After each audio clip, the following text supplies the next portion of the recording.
welcome to BookEnds Online Edition, produced by the Wadena County Historical Society and Travelin' Storyseller in collaboration with the New York Mills Regional Cultural Center. BookEnds is made possible by the voters of Minnesota through a grant from the Five Wings Arts Council, thanks to a legislative appropriation from the Arts and Cultural Heritage Foundation, or Fund, sorry. BookEnds programs from earlier this year are now available on the website of the Wadena County Historical Society at www.wadenacountyhistory.org. Today's program will also be available on the website shortly. This month's speaker is Marcy Rendon, author of Girl Gone Missing, the second in the Cash Blackbear mystery series. The first one being Murder on the Red River, both excellent books. Marcy Rendon is an enrolled member of the White Earth Nation. She is a writer whose poems, plays, children's books, and novels explore the resilience and brilliance of Native peoples. She is also a community arts activist, supporting the other Native artists, writers, and creators in pursuit of their art. This past summer, the McKnight Foundation selected Marcy Rendon for its 2020 Distinguished Artist Award, a $50,000 award created to honor a Minnesota artist who has made significant contributions to the state's cultural life. Rendon is the first Native American woman to receive the Distinguished Artist Award, which was first given in 1996. Marcy Rendon's books and those of other BookEnds authors are available through Travelin' Storyseller.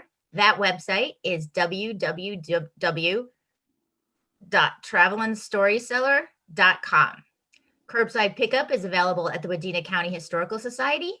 For more information, call 218-631-9079. Next month's BookEnds will be an interview with poet Bart Sutter. This month, BookEnds Online Edition features author Marcy Rendon. If you have questions for the author, feel free to enter them through the chat. Now let's welcome the BookEnds Online Edition, Marcy Rendon. Welcome. Hi, thank you. It's great to meet you. I loved your books. They were awesome. Great, thank you. Thank you. So the plan was for me to read. I was going to read an excerpt from each book, a short one, and then just be open to questions. I know you had a number of questions. I'm also in a place, I'm not at my home computer, and the internet gets shorted out at times. So I will try to watch the screen, and if I see that I'm frozen, I'll kind of wait. Okay? Okay. I'll start with excerpt from the Murder on the Red River. The main character's name is Cash, and she's a 19-year-old Ojibwe woman who has aged out of foster care. And I think that most of what I'm reading is kind of backstory on her life and then on Wheaton, who's the county sheriff. Cash had been working as a farm laborer since she was 11, when one of her foster mothers, one in a long line of foster mothers, decided she couldn't stand the sight of Cash. Something about Cash's dark hair and perpetually tanned skin next to her blonde daughter's peeling sunburn drove the woman crazy. She banished Cash to the fields to work with the men. At 11, Cash was barely 4 foot 9 inches and certainly less than 100 pounds. A shave over 5 feet is where she stood now, and more than a sack of potatoes, she thought. Back then, she was smaller than the hay bales she was required to throw or the potato sack she was told to fill. But she was quick and smart, and what she lacked in physical strength, she made up in sheer determination. The men laughed at her size, admired her willpower, and soon had her driving tractor and truck with foot gears rigged with wooden 2x4s so she could reach. When the farm boys teased her about being a girl working with the men and asked why she was driving a tractor instead of canning pickled beets, she would always reply, "I need the cash." except the only cash she got was from her foster father when he hired her out to the neighboring farmers. He would only give her $10 of whatever they were paying. By the end of bead hauling season that first year, Renee Blackbear was forgotten, and Cash was the girl kid farm laborer all the men knew. After a season in the fields, Cash decided there was no way she was going back to washing dishes, canning food, and dusting ceramic trinkets from the old world. She started up a half hour early each morning, push-ups and isometric exercises she learned in 6th grade gym class, all to build muscle strength. She sabotaged her housework by burning holes in sheets while ironing and over-seasoning whole kettles of stew meat meant to feed a household. While each ensured a beating, it wasn't long before she was once again banished outdoors to work with the men. So I'm kind of skipping around, pulling parts out from the beginning of the book. She and Wheaton had known each other a long time. Back when she was 3, her mother had rolled a car with her 3 kids in it in the big ditch north of town. All Cash remembered of that roller coaster ride was her brother and sister landing on top of her. Many times, come to think of it. Wheaton had set Cash down on the long wooden bench in the waiting room of the jail. He went back out to the car and carried her mother in, even though her mother had walked up out of the ditch and seemed perfectly coherent and rational when she explained to Wheaton that all she had done was swerve to miss a skunk. But then she must have passed out. Wheaton laid her mother down in one of the cells without locking the barred door. Cash watched him walk farther back into the jail and return with a gray army blanket and pillow. Talking more to himself than to the little girl on the wooden bench in his jail in the dark of night, he muttered, "You'll have to sleep out here. I'm not putting no 2-year-old in a cell, even though there's a bed in there. You don't need that memory haunting you. There, it's a little hard, but hey, you have to use the bathroom or anything?" Cash shook her head no. She thought it best she'd just stay put, and she didn't tell him she was 3, not 2. She could hear her mom breathing. She lay down on the bench. It was hard, and the wool blanket was scratchy. But even at 3, she knew it was best not to talk or complain. Her brother and sister were at the county hospital, but the hospital wouldn't keep Cash because nothing appeared to be wrong with her. The nurses said the 2 older ones wouldn't be going to school the rest of the week, and that the youngest was best kept with her mother. Wheaton had tried to argue with them, but maybe having to care for 3 children, 2 of them hurt, and a drunk mother, had made him give in to the hospital staff. Cash had no memory of her first morning waking up in jail, and no memory of what happened to her mom, or her brother and sister for that matter. After that night came a succession of foster homes, most of which she chose not to think about too much or remember. I'm going to skip ahead here. In 1968, the valley was a draw for migrant farm workers. In the spring, migrants from Mexico came north to hoe the weeds out of the beet fields. With wives and 10 to 12 children per family, they spent the wet spring and muggy summers living in shacks not even the Indians would live in. Their language was fast, and often a sing-song of ease wafted across the furrowed fields from early morning until late into the summer evenings, as the smell of freshly made flour tortillas and magical spices drifted from their shacks. Theirs was a musical language unlike the absence of language of the Swedes and Norwegians, many who still spoke with the heavy accent of their mother's tongue, a deep brogue some were ashamed of and hoped their children would lose. They were a solid people who spoke mainly of rain and broken machinery or the cost of a bushel of wheat on the grain exchange.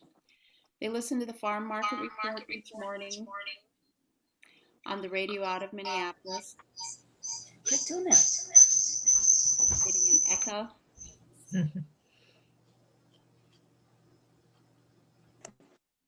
In the late summer and early fall, after the Mexican migrants had headed back south, another shift of farm migrants arrived.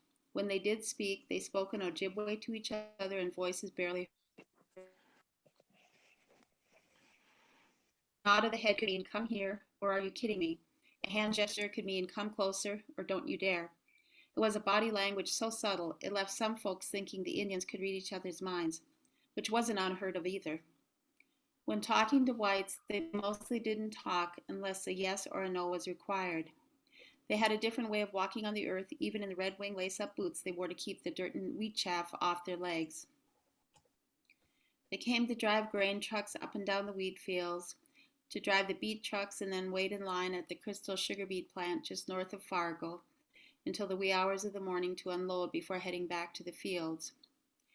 They came to load and stack hay bales and pick 100 pounds of potatoes into gunny sacks. Few came with family. Lone men and women off the neighboring reservations drifted into the small farm towns to work paycheck to paycheck. Some went back home on weekends, checks in their back pockets. Others drank away the money in the bars that would serve Indians. Cash vaguely remembered black-haired, dark-skinned aunties who spoke enough Spanish to get into the bars that refused to serve Indians but would serve Mexican migrants. The aunties would come stay for the season, sleeping on blankets rolled out on the floor of the tiny two-room house Cash's mother had lived in.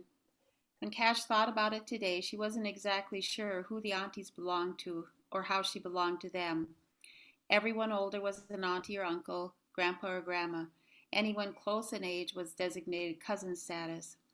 The workers who came to the valley stuck together as a family, regardless of bloodline. Skip ahead a little bit. I don't know. Maybe I'll stop there with that. So that gives you kind of an idea of the beginning of the book. Cash and Wheaton are friends. She has these intuitive sense that she uses to help solve the murder in that first book, Murder on the Red River. And then I'll just read like a little bit from the beginning of Girl Gone Missing.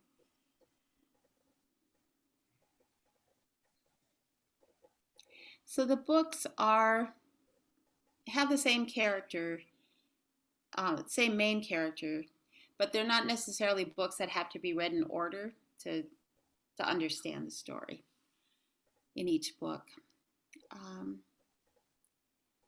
Cash pulled herself up. Starts out with the dream sequence, the Girl Gone Missing book. Cash pulled herself up and out of her bedroom window. Her heart beat in her ears, and she shivered uncontrollably. She took off running barefoot, zigzagging across the damp ground. Her eyes darted left and right. She ran toward the plowed field in the direction that led to town. Her foot sank into the cold, wet dirt of the furrowed field. When she tried to pull her foot up, her front leg sank into the dirt even deeper. She threw herself forward, clawing at the mud with bare hands, hearing the heavy, labored breathing of the person chasing her. Fear forced her from her body so that she was soon flying above herself. She looked back to see who was chasing her, but all she could see was a body, the face obscured in the darkness. She looked down and could see herself stretched out in the mud below, buried to her knees, arms flailing. Some of her long brown hair was tangled up in her hands as she struggled to steady herself. But the body changed abruptly, no longer her struggling, not a short, dark-haired Indian girl, but a pale, tall, and bony blonde who looked up at Cash and screamed, "Help me." On that sunny note, Cash crawled out of bed, got dressed, and headed from Fargo to the Moorhead State campus on the other side of the Red River Bridge. She nursed a tepid cup of coffee intended to get her through her first 2 classes while she tried to shake the dream from her head. With a 1-hour break between her biology and psychology classes, Cash made a beeline for her ranchero and retrieved her cue stick from behind the front seat. She took off across campus to the student union, heading for the billiard room. It was beet hauling season in the valley, and Cash was driving beet truck afternoons and evenings when her class schedule allowed. Between classes, she would stop at the rec hall to practice her game. The rec hall allowed students 24-hour access to the larger tables and no fee to play with the student ID. Her game had improved considerably since starting college. barroom pool tables tended to be shorter so as not to take up too much drinking space. But here at the rec hall, the full-size tables were always open. Apparently, Midwest farmer-type college students weren't pool sharks. They spent more time writing term papers and reading textbooks. Cash was learning a lot at Morehead State College. She had already found out that most girls her age considered shooting pool a sin against their church upbringing. While Cash drank Budweiser and wore straight-leg blue jeans and a clean t-shirt under a Levi jacket each day, a good handful of the students preferred smoking weed to drinking. They dressed in bell-bottom jeans and sheer peasant blouses, hippie attire. They talked about making love, not war. They flashed peace signs at each other as they crossed the green campus lawn. And then there were the college jocks, the students from small-town, conference-winning sport teams who were big-shot scholarship jocks now. They were too undersized for any professional team they might hope to be scouted for. And who knew to look for them in the Red River Valley of the North anyways? There were also the studious kids, kids who in their small towns had been picked on, teased, or ostracized because they got A's in algebra without cheating, who read Macbeth and enjoyed it, the ones who willingly stayed after school to create potions in the underfinanced science labs at the high schools, ruled by the captain of the football team and his cheerleader homecoming queen. Cash had always played 8-ball for money, but here at college she had learned how to play 9-ball against fraternity jocks who considered it the only pool game worthy of their time. It kept her in shape for the money-making games at the Casbah, her home bar over in Fargo, on the North Dakota side of the Red River. She removed her cue stick from the fringe leather case she had made a few years ago. She screwed the two lengths of the stick together and rolled it across the green of the 9-foot table. She chalked the tip of her cue and broke the rack. She started with the 1-ball, then went ball by ball in numerical order, attempting a bank shot for each one into an opposite corner. She frustrated herself with her failures. Okay, I'm going to stop there just because my mouth is getting really dry. Do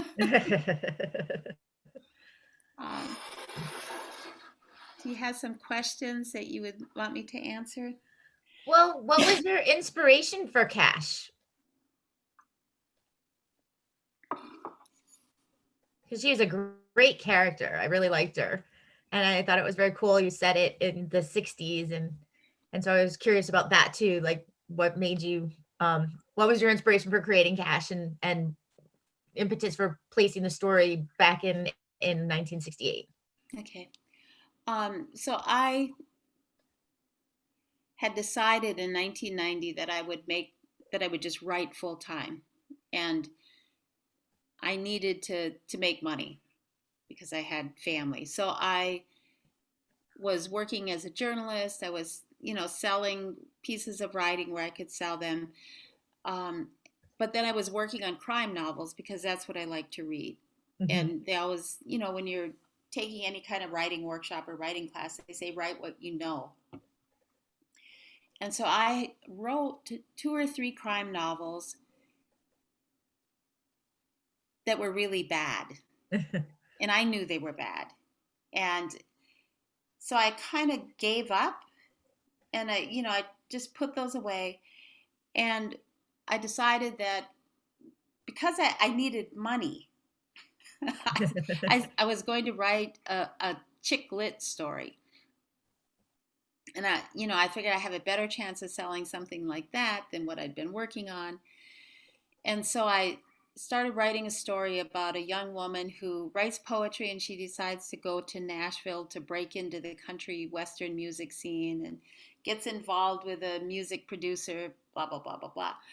And while I was working on that, Cash literally appeared. Like she was just like, in my head. And she's, no.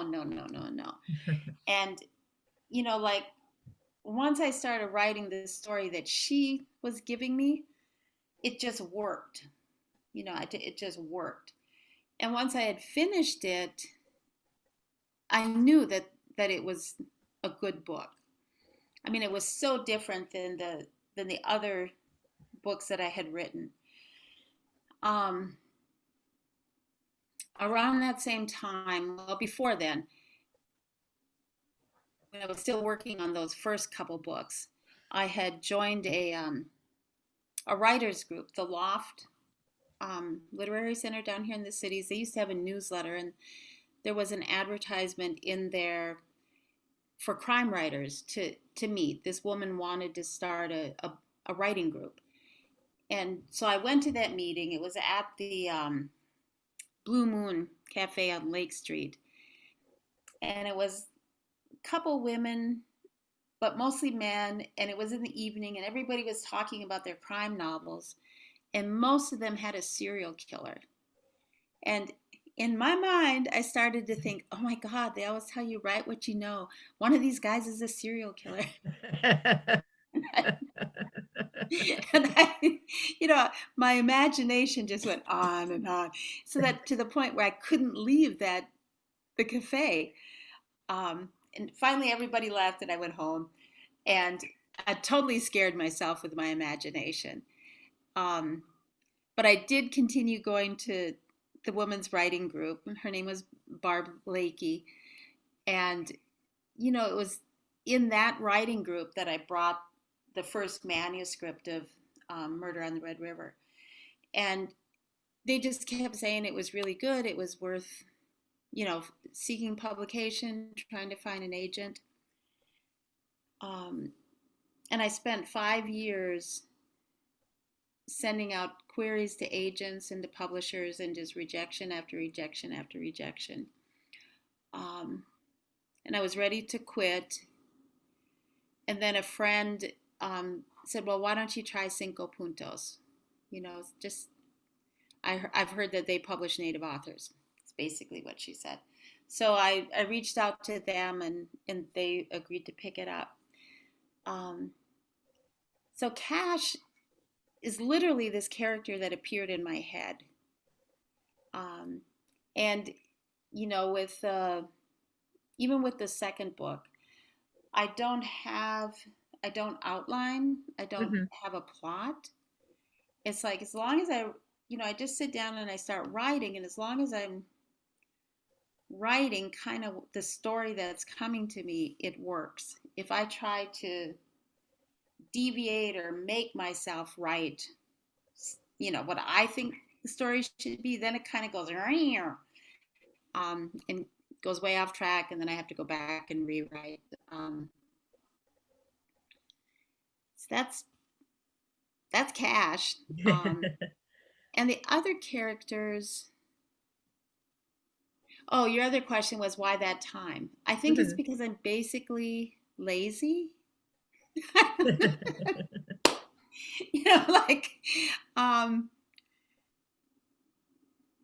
Well, partly it's because that's how the story evolved. It just came out. But also, I'm kind of lazy. Like, there wasn't DNA back then. There wasn't cell phones. Right. And so it was,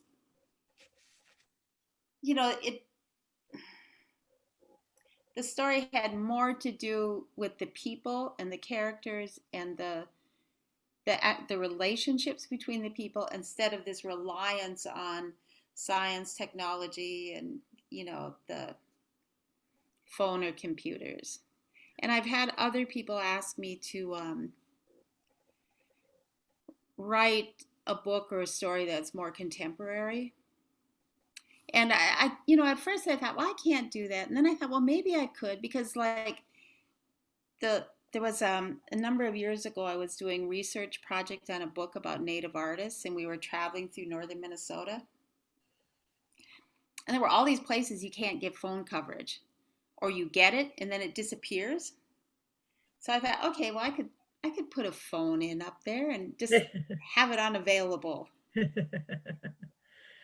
Yeah, I remember when I was reading your book, there were times where I was like, oh my God, if they only had cell phones, it would be so much easier for her to just call for help right now. But I think it did make it better, because it was about relationships and having to physically go to places, instead of like, oh, I'll just look this stuff up on the computer. She had to go to see what it was. And so I thought that was really interesting. And I also thought that time period, there was a lot going on in the larger political world, like with the Native American rights movements, the women's movements, the anti-war and all of that. So I thought that was sort of a cool period in and of itself because things were changing. Right, right. So, but yeah, I did. Was like, wow, I guess we take cell phones for granted now, but it makes it almost, I like that it was harder for her to figure things out because she had to actually do the work. And that and the science. And I think that, one question that people usually ask is about her like intuitive abilities and how did she get that? How does that come about? And, I believe that every human has that ability, but that the society we live in kind of trains that out of us. Um, but that if people actually knew that they had it, they could tap into it more.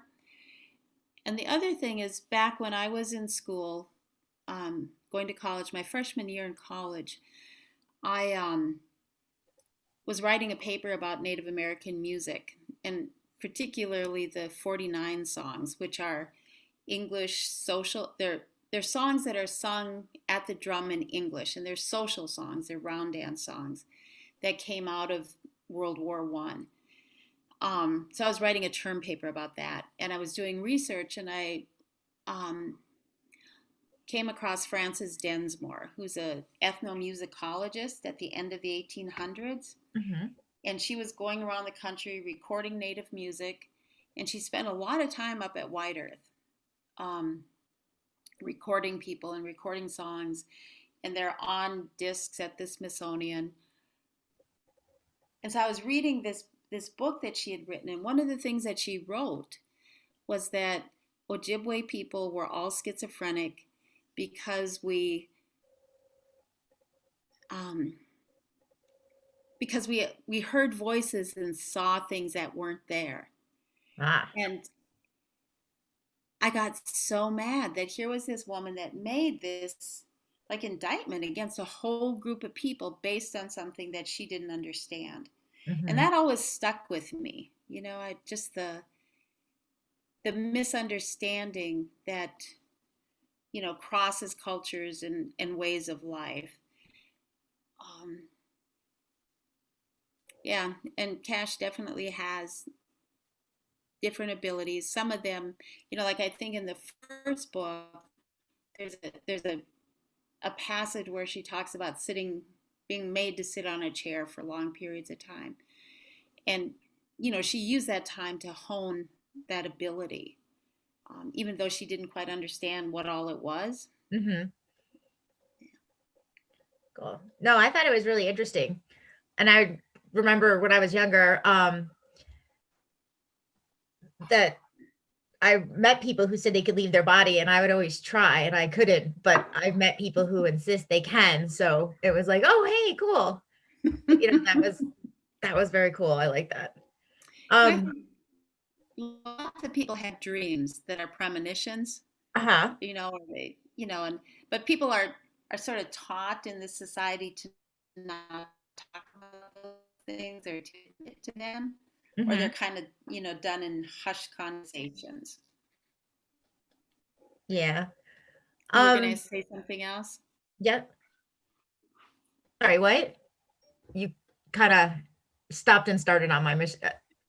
I missed that last little part about something else. Oh, I thought you had a question. Oh,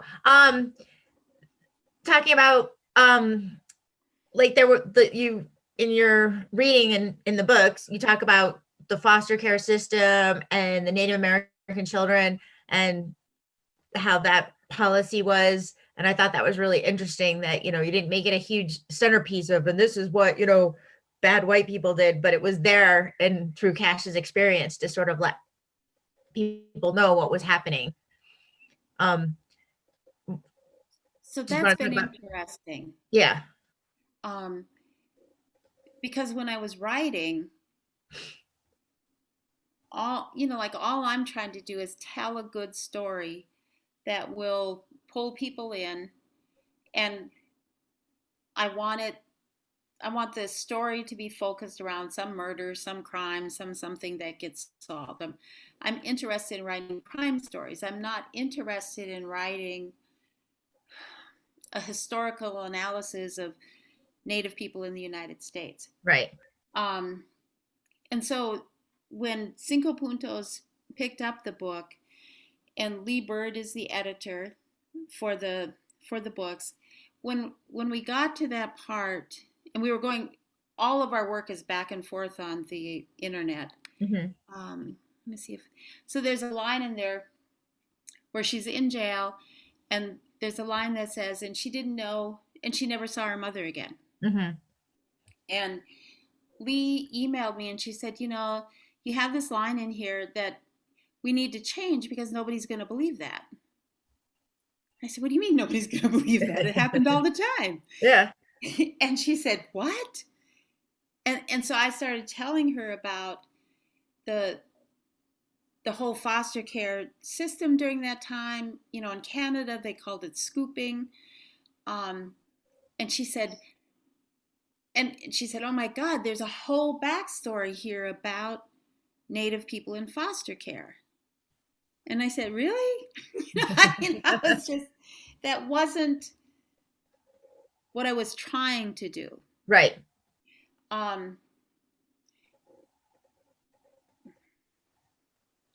So there were things that she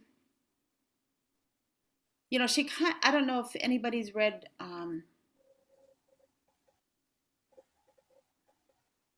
I can't remember the title of the book right now. Anyways, she wanted me to put in historical fact into the book. And I said, I'm not going to do that. Like, I'm trying to tell a story here. Right. It's fiction.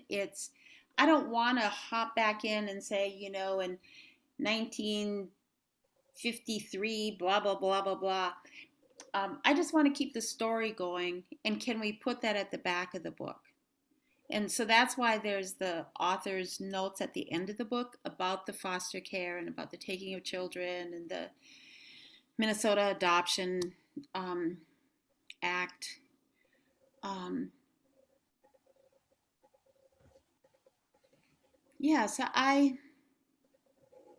and this, it's like that, write what you know. It doesn't mean that everybody knows it. Right.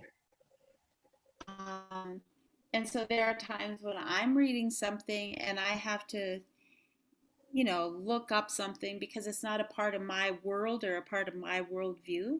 Mm-hmm. One of the things in my writing group, my current writing group, one of the women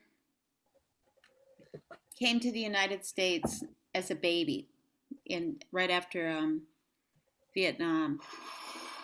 And in the beginning of, I think it's Murder on the Red River, it talks about the house that the family lives in having a picture window. Mm-hmm. And you guys all know what a picture window is? Mm-hmm. She had no idea. And she couldn't understand why somebody would have a picture of a window on their living room wall. Ugh. And, it's just different languages that people use, different descriptive words, different understandings of how things are that we don't often get to experience that or understand it because there has been such a lack of diversity in literature. And I think that the current situation is that a lot more diversity is occurring in what's Mm-hmm. getting written and what's getting published. Yeah, no, I think you made the right choice because I liked that it was just a little part of her background and I had earning a master's in history and doing like US 20th century history. Mm-hmm. I've come across things like that and my mother was raised in foster care. So I always take sort of an interest in anything written about it. And so when I found out about what they were actually intentionally trying to do to sort of end Native Americans by stealing their children, yeah. and them in foster care where everybody had sort of a bad experience. Like my mother's stories were similar to Cash's with, having to work and not, that kind of thing. And I thought it was really interesting. And I sort of like that because you introduce people to somebody else's experience and then give them the opportunity to go find out more about that without taking us away from the story. So it didn't ruin the flow. It was just a part of who she was. I thought that was really cool. Good. Yeah, so I thought that really worked. So wait,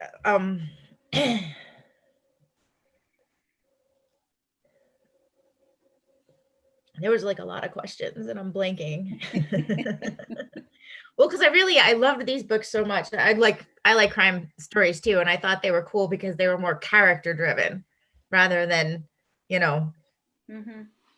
crime driven. It wasn't like she was a gumshoe following evidence. It was sort of she was there, and because of her connection to Wheaton and her abilities and her connection to the people involved, that was really, they were just more organic. I thought I really enjoyed them, and it's like one of my favorite genres for fiction. Otherwise, I read a lot of nonfiction, so I was like, oh, cool, mysteries. I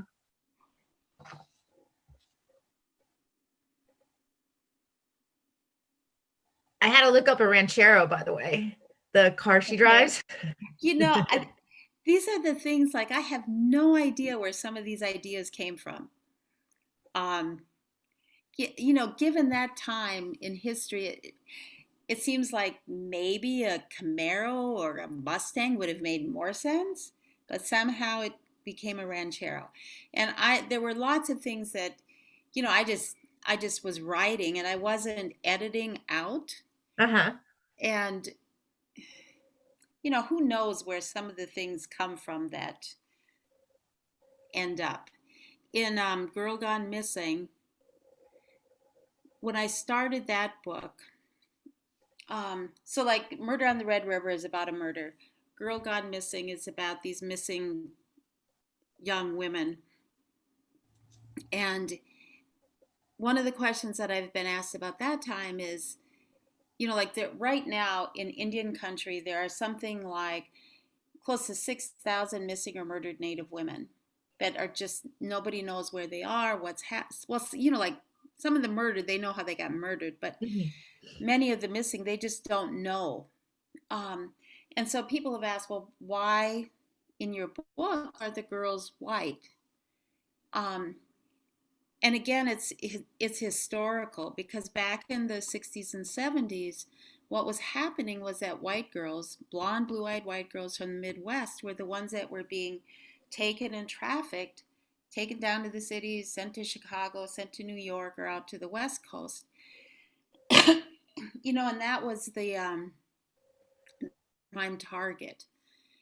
And it's not to say that Native women weren't being trafficked, because there's data that shows that the Duluth Harbor has been taking Native women out of there for, years and years. But that particular story being set in Fargo Moorhead, the people who were being taken were these blonde, blue-eyed white girls. And I think that, in the back of my mind, it's a true story. There's a true story about an Arctic explorer who was, up in the Arctic, and he got caught in a snowstorm, and he had a 14-year-old native kid with him as his helper, guide, whatever. Anyways, they got snowed in. And when the rescuers got there in the spring, the explorer was alive, and the Indian kid was dead. And what had happened was the kid would go out and get food and bring it back for them, and the white guy would hoard the food and not share it with the Indian kid. And so the Indian kid died, and the explorer lived. This is a true story. And I just thought, this is so it's so telling about who we are as Native people. That no matter what the oppression is that we have faced, people are giving, people are generous, people are helpful. Um, and so it just made sense that Cash would be the one to, you know, go help these girls. Even though she'd had this really crappy life herself, she didn't think about that. She just thought, oh, they need help, I'll help. Um, so somehow that became like a undercurrent part of that whole story in Girl Gone Missing. Yeah. Yeah, I'm not gonna give it away, but I love what she did to help them. That was, because it was definitely Cash. It was definitely Mm-hmm. her her way of thinking that you almost feel like un, um that just because that actually was all the negative things that had happened to her and all the experiences she had that allowed her. It almost seemed like the privileged white girls were in that situation hampered by their privilege and by their safety and their comfort and their good families, whereas Cash had all these experiences in her life that actually prepared her to keep a level head and deal with adversity in a way. I thought that the other, because she'd question, well, why don't they help themselves in a sense? Mm-hmm. Mm-hmm. And Yeah. then I guess she realizes why. I think that, like a number of university classes have used these books in their studies, whether it's women's studies, psychology, social work classes, literature classes. And one of the, like one of my friends taught it in her women's studies class, and again, she talked about how Cash has PTSD. And I said, "What?" It's like these are not things that I was thinking while I was writing. And Right. she said, she has PTSD, and that became a whole part of their study of the book. Um, and then about Cash's resilience, and it's like, of course, I mean, one of the things that I have tried to do in most of my body of work is to show that as Native people, we are way more resilient than we are traumatized. That's not to say that the trauma isn't there, that the historical oppression isn't there, that current oppression isn't there, but that given everything that we have faced, we're still here, and we are way more resilient. Um, the majority of us than we've been than we are traumatized, and we developed, or we have a resilience that we can always tap into. And I think that that's one of the things that I have tried to show in all of my work, not just these novels, but whether it's my plays or my poetry, my children's books. Cool. And is there going to be another Cash book? Yes. Cool. um, I think, at the beginning of the talk, I talked about how I spent 5 years trying to get an agent, trying to find a publisher. Right. Well, I never got an agent, and I am, I don't like the business part of being a writer. Mm-hmm. I would like to have an agent who could negotiate my contracts for me, who could,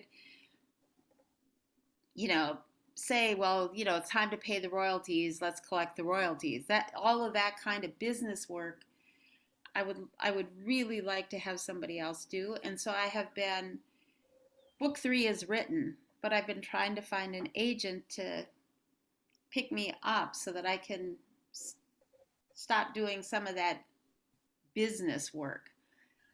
So that's the holdup right now with book 3 is I'm trying to get an agent instead of just sending it out there to get it published. And um, right now I'm up on the North Shore at a friend's house who's letting me be here with no family around, and I started book 4. Ah. So Cool. just, Yeah, I find hard to believe that an agent wouldn't want to represent you having, because you have two books written and I've read them, and if I could, I would be more like not interested in the business side either. But if I could, I would be like, oh yeah, as a bookseller, I could sell these.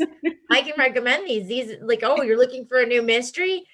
Check these out. These are great. They're a little different than your like Patterson, which, sort of seems to be the same book over and over again. This is like a character driven sort of mystery that has a lot of meat on the bones of that story. So I don't know, I guess when authors say it's hard to find one, and you've read some of their stuff, you're like, why? You're good. Who wouldn't want to represent you? I think when I was first, back when I was first, that those 5 years when I was querying agents and whatever, there was not the, like right now, there's a lot of push for diversity in publishing. Right. That didn't exist back then. And the books that were being published that included Native characters were Hillerman, um, Westerns, and then women's romance, where it was always, oh, she fell in love with a half breed, blah, blah, blah, blah, blah, blah, blah. And Yeah. that's not the book that I was writing. And No. so I don't think that people in the industry had an idea that this was something that would work. And there's a greater chance now just because there's more people have recognized the need for diverse voices and our voices, us writing our own stories Well, instead of the Hillermans writing our stories for us or whoever. right. Well, it's sort of interesting that you say that, because I was a bookseller for 12 years and the audience wanted this diversity a lot sooner than the industry seemed to catch up to it, because for years people would be looking for something, especially like I came from Rochester, New York. The Iroquois Nation, near the Senecas is actually where I grew up. And there would be people looking for stuff on Native Americans, stories, or African Americans, or even, Jewish or Muslim, or disabled, or half, mixed of different, just People something want to that see more than, themselves. pardon? People want to see themselves. Yes. And they also want to see other people that, like me personally, it's not as much part of it is to see myself, but part of it is I want to see other people that are different from me. I was kind of like that as a kid too. I like going to people's houses where their parents were different, their house was different, their culture was different, because it's like, well, I know me, I want to experience other people, because books are really the only way you can get inside somebody else's mind, in essence, and look at the world through somebody else's eyes. Yeah, that's true. Yeah. And so, maybe talk a little bit about like what, like you said, you decided a little while ago to become a writer full time. What led you to that? Was that something you always wanted to be a writer, or? So I always wrote. I mean, I was always writing something from the time I learned how to write. I mean, I remember in first grade sitting there making little books.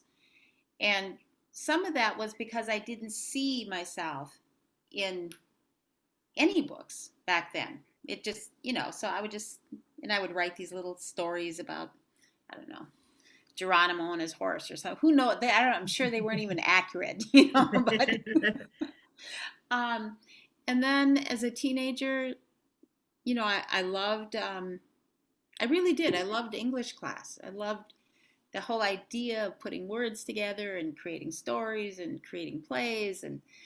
But no one told me that I could grow up and be a writer. I mean, I excelled in school, I excelled in college, and the reason I excelled is because I could write. But no one said, like, oh, you could be a writer. Back at that time, as Native people, we were supposed to become teachers, doctors, lawyers, social workers, have professions where we could go back and help our people. And writer was nowhere on that list. Yeah. So I just didn't know. And it wasn't until, but I still wrote, I wrote poetry. I was always writing little story stuff. So like my undergrad, I was doing pre-law. That was my idea in my head, is that I would study law. At some point, I would go to law school. And instead, I ended up working in the criminal justice system, working in the state prisons with Native inmates. And then I worked as a counselor therapist with around issues of sexual assault. And the last program that I was working in, it was an inpatient treatment program for sexual addiction, and it folded. I think because they opened another facility, maybe in France, one in France, one in the Southwest, and so we all got a year's severance. And it was at that point that I decided that I would just write. And it didn't take me long before I realized that I had 3 kids. I actually needed to make a living here. Mm-hmm. And so then I started doing like freelance journalism, freelance writing, and then working on the side on those, the crime novels. But yeah, and it's one thing that I want to say to young people is that, the other thing that I saw was, I think it was in my early 30s, and I saw a Native woman on stage, and it was like, no, what I said as I left that performance space was, no one told me we could do this. Mm-hmm. And the next year I had written a piece and performed it on stage, and it was horrible. I don't think the piece was horrible, but I knew that I didn't want to be on stage acting. I could write for it, but yeah. Yeah. So just, like letting young people know, letting everybody know that you really can do things that maybe nobody's told you that you could do or that you should do. I've had so many people say to me, oh, I've always wanted to write a book, but I'm too old. You're not too old. Yeah. You're not. And it is possible to switch careers midstream. Yeah, I've done that several times. I'm still not done. And there's enough out here for everybody. Yeah. We kind of live in this world of a scarcity model, and that's just not true. Yeah. Do you want to talk a little bit about your actual, do you write in the mornings? Do you set aside time? Do you force yourself to write? Do you write in the mornings at it? What is your general process as a writer and creating?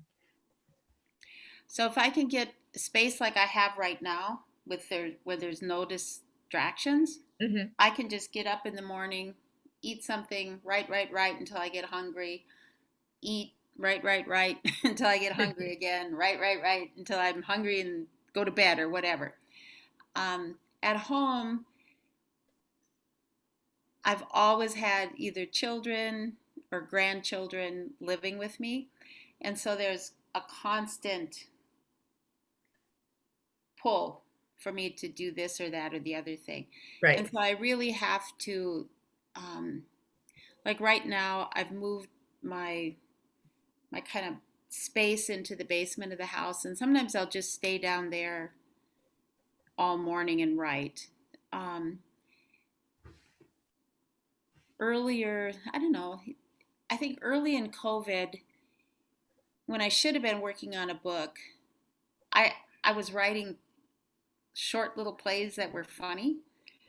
And it was like, okay, I really need to get to work here. And so I set a goal for myself to write. I had 5 projects that I was working on. And so I set a goal for myself to write 3 sentences on each project each day. And I don't know if anybody else on here is a writer, but it's impossible to write 3 sentences. Like if you get 1 sentence done, then you have to do the next or the next and the next. And pretty soon you have 6 paragraphs written. So that was something that I've been using just to keep myself going on different projects. Um, I do every year I do the National Write a Novel in a Month um, thing that's online. And it's just a way to, um, you know, pump out the words. You can always go back and rewrite. You can always go back and edit. But it's a way to just get the words out. Yeah. Yeah. It's hard when you have family and they're pulling at your attention, and it requires real discipline to say, no, I'm going to get this written. I'm going to work on this, even though it doesn't feel as energizing as the writing that I can do here. Right. Yeah. It keeps you going. Cool. Yeah. And you had said too that, it took a long time to get people, to write good things like your first crime novels. What kept you going?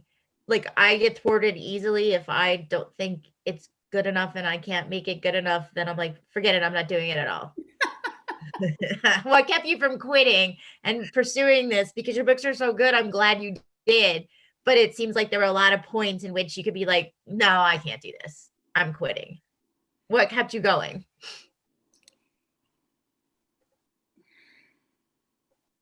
Well, I love writing, so if I'm not writing the book, I'll write, I still occasionally write for the Minnesota Women's Press, just short, interviews with people or something like that. I write poetry, I write plays. It's like there's no shortage of ideas in my head. Will I ever get enough time to write them all? And people say, the resilience thing, people say, well, how can you be so something? And it's like, well, I bounce. I don't know. It's like, I don't,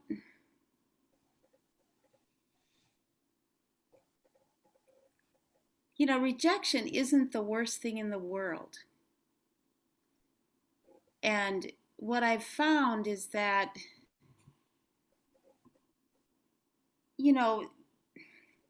maybe out of the people listening, maybe you love my book and this person over here hates it.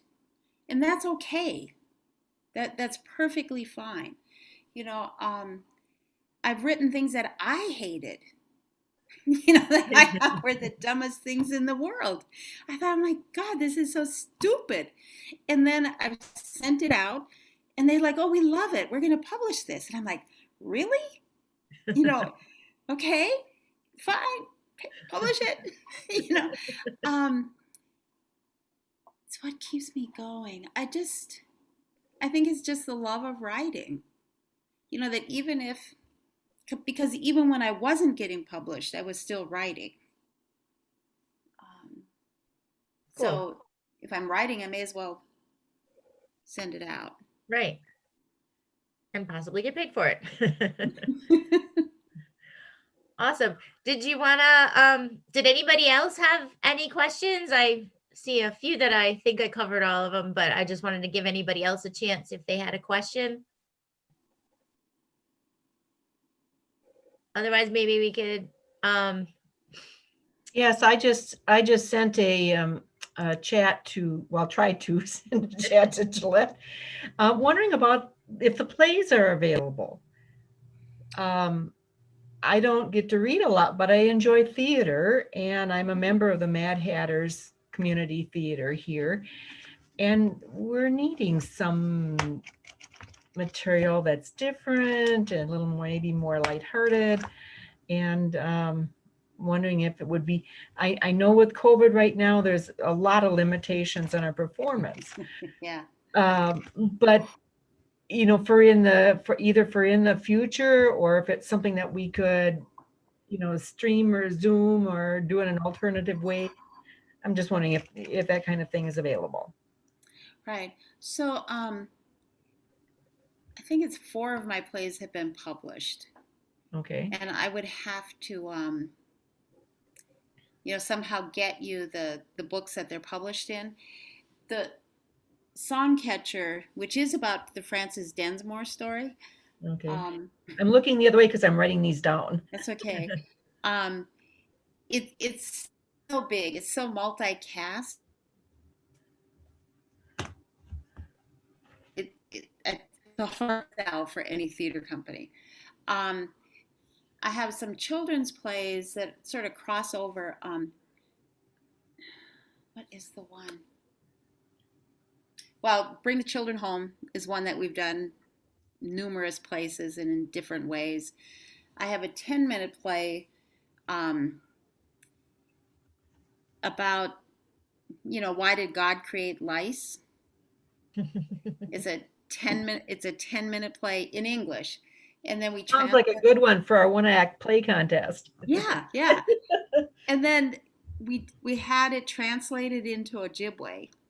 Oh, awesome. And so in Ojibwe, it's about 20 minutes long, just because the language is so much longer. Yes, I'm familiar with it.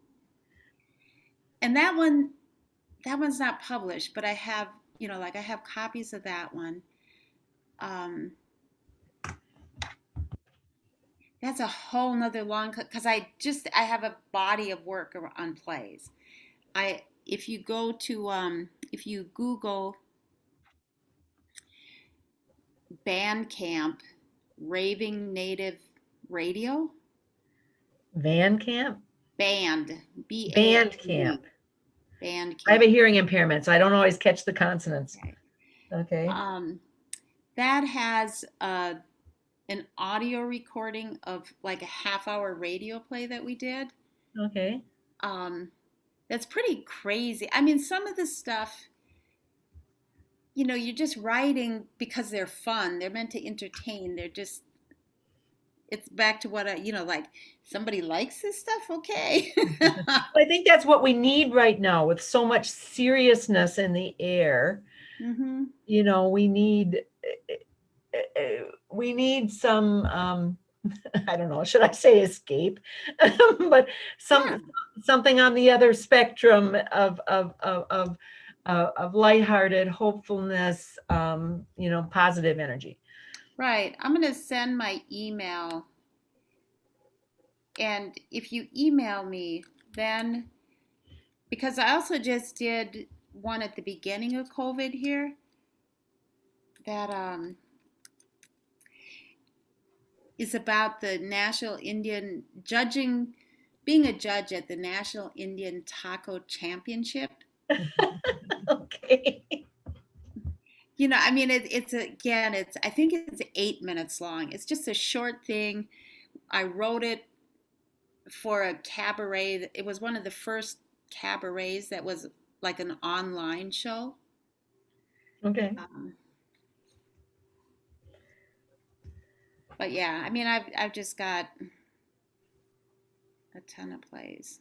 Okay, there it is. MRENDON 70362 at Gmail. Okay. All right, Cynthia, thank you. Okay, so did anybody else have any questions? All right. Are the books on audiobooks? Yes. Good. My husband's blind, but he listens to a lot of books, and we like, well, when I do travel, which I haven't done for a few months. Yeah. I like to listen to books. That's when I usually get my reading done. And so that just is really a nice advantage. I haven't heard them.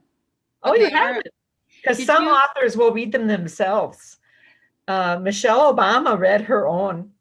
Yeah. And I guess Barack is going to do the same. But you get more, it goes back to that. There are things that I want to do and things that are just like, that sounds like right. Well, that's not your forte. That's all right. Let somebody else do it who loves to do them. Like I said, I've written a few little things, but I enjoy the performing more than the writing. And where is the Mad Hatters at? Mad Hatters Community Theaters in Wadena, Minnesota. Okay.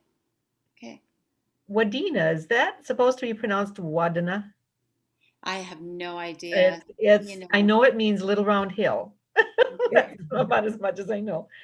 I take Ojibwe classes. It seems I've been taking it my whole adult life, and I'm still just like a maybe one.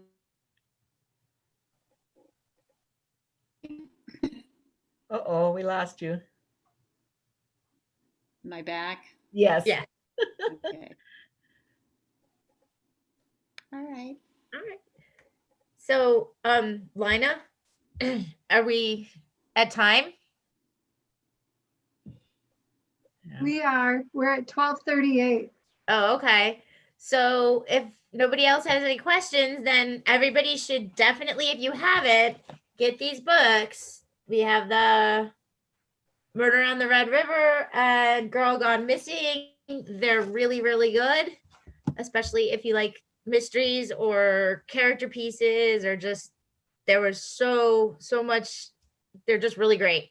So thank you very much for your books, for being a part of our bookends this month. And hopefully in the future, when COVID is over and we can move about again, you'll come up to Wadena for a visit and we I can would do love lunch. We'd like that. Thank you so much. The books will be available at the museum. You just need to give a call because we're not open to the public, but we do curbside deliveries. Oh, but thank you so much. Gift.